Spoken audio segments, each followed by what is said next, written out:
तो दोस्तों आज हम एक्सप्लेन करेंगे एक और मॉन्स्टर मूवी जिसका नाम है मॉन्स्टर हंटर। इस मूवी में आपको एक से बढ़कर एक खतरनाक मॉन्स्टर देखने को मिलेंगे जिनकी दुनिया हमारी दुनिया से बिल्कुल अलग है। इस मूवी की कहानी आपको अपनी जगह से हिलने नहीं देगी क्योंकि इसकी कहानी और एक्शन बहुत ही लाजवाब है। तो दोस्तों मूवी की शुरुआत रेगिस्तान के एक जहाज से होती है जो जमीन पर तैर रहा होता है। इस जहाज पर कुछ हंटर्स होते हैं जो मॉन्स्टर्स का शिकार करते हैं। ये सभी लोग एक टावर के पास जाना चाहते हैं जो दूसरी दुनिया में जाने का रास्ता होता है, लेकिन वहाँ पहुँचने से पहले एक सैंड मॉन्स्टर उन पर हमला कर देता है जिससे एक हंटर रास्ते में छूट जाता है और बाकी लोग आगे निकल जाते हैं। और फिर पृथ्वी की दुनिया का सीन दिखाया जाता है जहाँ सोल्जर्स की एक टीम अपनी दूसरी टीम को तलाश कर रही है क्योंकि 2 दिन पहले उनकी टीम अचानक से गायब हो गई थी। और उसी का पता लगाने के लिए ये लोग एक ऐसी जगह पर पहुँचते हैं जहाँ सड़क के दोनों तरफ पत्थर की सिलाई होती है जिन पर प्राचीन भाषाएं लिखी होती है, लेकिन ये लोग इसे नजरअंदाज करके आगे बढ़ने लगते हैं जहाँ उनके सामने एक बहुत बड़ा तूफान तेजी से आ रहा होता है जिससे बचने के लिए वे अपनी गाड़ी घुमाते हैं और वापस जाने लगते हैं। लेकिन तूफान इतना तेज था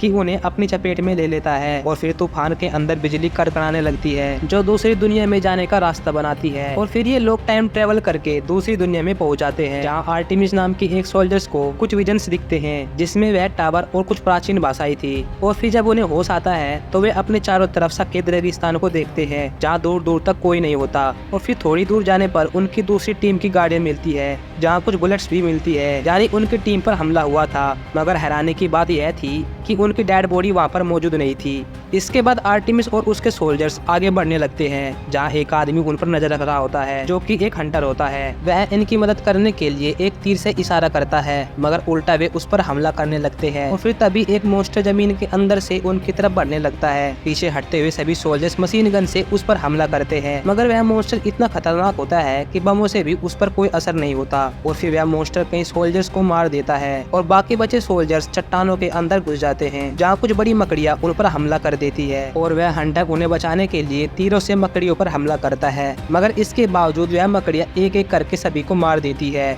और फिर कुछ घंटों के बाद दिखाया जाता है कि मकड़ियों ने उन्हें अपने जाल में बांध कर रखा है। और फिर तभी आर्टेमिस एक जाल से बाहर निकलती है जहाँ उसे एक सोल्जर्स घायल अवस्था में दिखाई देता है। जिसके बाद आर्टेमिस उसे बाहर ले जाने के लिए एक लाइटर को जलाती है जहाँ एक मॉन्स्टर मकड़ी अपने बच्चों के साथ उन पर हमला करती है। और तभी उस सोल्जर के शरीर से छोटी छोटी मकड़ियाँ बाहर निकलने लगती है। दरअसल मादा मकड़ियों ने उनके शरीर में अपने अंडों को छोड़ दिया था और इसी वजह से बहुत सारी मकड़ियाँ उसके शरीर से बाहर निकलने लगी थी जिससे उसकी मौत हो जाती है। और फिर आर्टेमिस जैसे ही बाहर निकलने की कोशिश करती है वह मकड़ी उसे अंदर की तरफ खींच लेती है। और फिर आर्टेमिस बहुत सारी बुलेट्स उसके ऊपर गिराकर उसे आग लगा देती है जिससे एक एक करके गोलियां फटने लगती है और आर्टेमिस उस सुरंग से बाहर निकल आती है मगर वे मकड़ियाँ बाहर नहीं आती जिन्हें देखकर आर्टेमिस समझ आती है कि ये मॉन्स्टर मकड़ियाँ दिन के उजाले में बाहर नहीं आती। और फिर आर्टेमिस एक पहाड़ के ऊपर चढ़कर देखती है जहाँ दूर दूर तक तूफान के अलावा कुछ नहीं था। और फिर वह एक पत्थर को रेगिस्तान पर फेंक कर देखती है जिसकी आवाज सुनकर वह बड़ा मॉन्स्टर ऊपर आ जाता है, यानी रेगिस्तान से होकर जाना अपनी मौत को दावत देना था। इसलिए वह उन पहाड़ों के बीच से होकर आगे बढ़ती है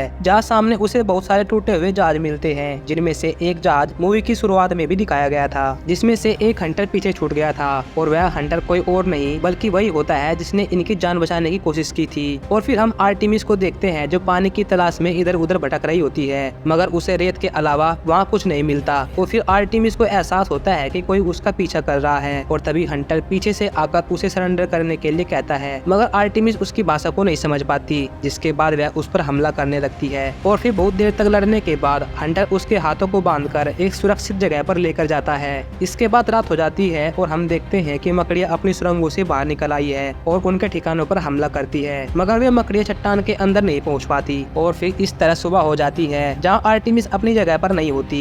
और जब हंटर उसे ढूंढने की कोशिश करता है तब आर्टेमिस पीछे से आकर उस पर हमला कर देती है जिसके बाद उन दोनों के बीच फिर से फाइट होती है। और इसी दौरान हंटर मकड़ियों की सुरंग में गिर जाता है जिसे आर्टेमिस बचा लेती है और उससे कहती है कि लड़ने का कोई फायदा नहीं, मैं तुम्हारी दुश्मन नहीं हूँ। और ऐसा वह इशारों में कहती है। और फिर हंटर भी उसे इशारों में कहता है कि हमें उस तूफान तक पहुँचना होगा, वही दूसरी दुनिया में जाने का रास्ता है जिससे हम दोबारा घर पहुँच सकते हैं। लेकिन आर्टेमिस उससे कहती है कि वहाँ जाने के लिए पहले हमें उस रेगिस्तानी मॉन्स्टर को मारना होगा। जिसके बाद हंटर आर्टेमिस को बताता है कि उस मॉन्स्टर को मारने के लिए हमें मकड़ियों का जायज इस्तेमाल करना चाहिए। और फिर दोनों मिलकर एक प्लान बनाते हैं जहाँ रात होते ही आर्टेमिस उन सुरंगों के सामने खड़ी हो जाती है जिससे एक मकड़ी बाहर निकलकर आर्टेमिस पर हमला करने लगती है। और तभी हंटर एक बड़ी तलवार से उसके मुंह के 2 हिस्से कर देता है और तभी आर्टेमिस उसके कटे हुए डंक को लेकर वहाँ से भागने लगती है। इसके बाद बहुत सारी मकड़ियाँ बाहर आ जाती है, जिनसे बचते हुए ये दोनों उसी सुरक्षित जगह पर पहुँच जाते हैं।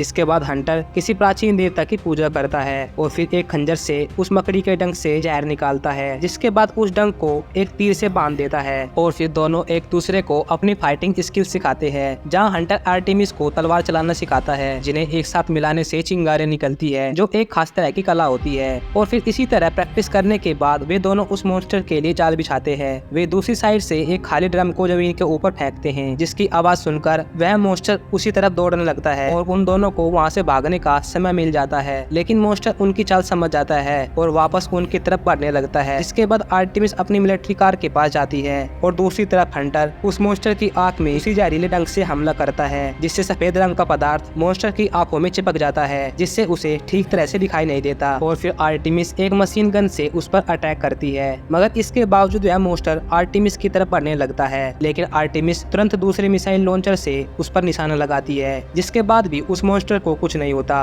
और आर्टेमिस को दूर फेंक कर मारता है। इसके बाद हंटर भी मॉन्स्टर पर हमला करता है, मगर वह मॉन्स्टर उसे भी नीचे पटक देता है, जिसके बाद आर्टेमिस हिम्मत करके उस मॉन्स्टर के सर पर चढ़कर उस बड़ी तलवार को उसके बेजे में घुसा देती है, जिससे मॉन्स्टर लड़खड़ाने लगता है और फाइनली दोनों मिलकर उस मॉन्स्टर को मार देते हैं। जिसके बाद आर्टेमिस उस मॉन्स्टर की पत्थर जैसी चमड़ी को निकालकर उस पर अपने दोस्त को लिटाकर टावर की तरफ बढ़ने लगती है, मगर हंटर की हालत ज्यादा गंभीर होने के कारण आर्टेमिस उसे हर तरीके से ठीक करने की कोशिश करती है। जिसके अगले दिन उसे अचानक होश आ जाता है और फिर दोनों एक हरे भरे आइलैंड पर पहुंचते हैं, जहां खूब सारा पानी और खाना होता है। वहां पर कई प्रकार के बड़े बड़े जानवर भी होते हैं, जिनमें से कुछ शांत स्वभाव के थे तो कुछ बहुत ज्यादा खतरनाक। और फिर एक क्रिएचर तालाब के नीचे से निकलकर उन पर हमला करता है, मगर हंटर उसे एक ही बार में मार देता है, क्योंकि वह यहाँ पहले भी आ चुका है, इसलिए उसे यहाँ के सभी जीवों के बारे में पता होता है। इसके बाद दोनों उसी क्रिएचर का मांस पकाकर खाते हैं और फिर रात होने पर उन्हें जंगल में कुछ हलचल नजर आती है, जहाँ एक ड्रैगन बाकी जानवरों पर आग बरसा रहा था, जिससे जंगली जानवरों में हलचल मच जाती है और एक खाई की तरफ आगे बढ़ने लगते हैं, जिससे हंटर और आर्टेमिस उन जंगली जानवरों के बीच फंस जाते हैं। और फिर एक दाढ़ी वाला आदमी जिसका नाम एडमिरल होता है उन्हें बचाने वहाँ पर आता है। दूसरी तरफ हंटर खाई से नीचे गिरने वाला होता है, तभी कुछ और लोग वहाँ आकर उसे बचा लेते हैं, जिसके बाद सभी लोग एक दूसरे का परिचय करते हैं। जिस बीच आर्टेमिस एक इंसानी बिल्ली को देखती है, जिसे खाना बनाना बहुत अच्छे से आता था। और फिर एडमिरल से बात करने के दौरान आर्टेमिस को पता लगता है कि एडमिरल को हिंदी आती है। तब एडमिरल बताता है कि तुमसे पहले भी यहाँ पर पृथ्वी से बहुत लोग आ चुके हैं, जिनसे मुलाकात के दौरान मैंने उनसे हिंदी भाषा सीखी, यानी मैं कई भाषाओं को सीख चुका हूँ। और फिर आर्टेमिस एडमिरल से पूछती है कि मैं यहाँ कैसे आई। तब एडमिरल उसे एक प्राचीन किताब दिखाता है, जिसमें उस दुनिया की सारी डिटेल्स थी। एडमिरल आर्टेमिस से कहता है कि सैकड़ों साल पहले इस दुनिया की टेक्नोलॉजी बहुत एडवांस थी और ये प्राचीन सभ्यता पर आधारित थी, लेकिन इसी एडवांस टेक्नोलॉजी ने इस दुनिया को बर्बाद कर दिया। जिसके बाद यहाँ के लोगों ने दूसरी दुनिया में जाकर राज करने की कोशिश की, इसलिए स्काई टावर को बनाया गया, मगर इसकी फॉर्मेशन के दौरान सभी लोगों की मौत हो गई और पोर्टल खुला रह गया। और वह पोर्टल आज भी खुला हुआ है, जिसके माध्यम से तुम यहाँ पर आई हो। और यहाँ के मॉन्स्टर तुम्हारी दुनिया में इसलिए नहीं जा पाते क्योंकि टाइम ट्रेवल का पोर्टल अनस्टेबल है, जो बस कुछ सेकंड्स के लिए खुलते हैं। और फिर एडमिरल आर्टेमिस को कहता है कि अगर तुम्हें अपनी दुनिया में जाना है तो तुम्हें हमारे साथ मिलकर लड़ाई लड़नी होगी उस ड्रैगन के खिलाफ जो स्काई टावर पर नजर रखता है। अब इसके बाद एडमिरल अपनी टीम को एकजुट करके उसे स्काई टावर के पास लेकर जाता है, जहाँ वे देखते हैं कि टावर के निचले हिस्से में लावा बन रहा था, जिससे बिजली बन रही थी और इसी वजह से पोर्टल खुलते और बंद होते रहते हैं। अब थोड़ी देर के बाद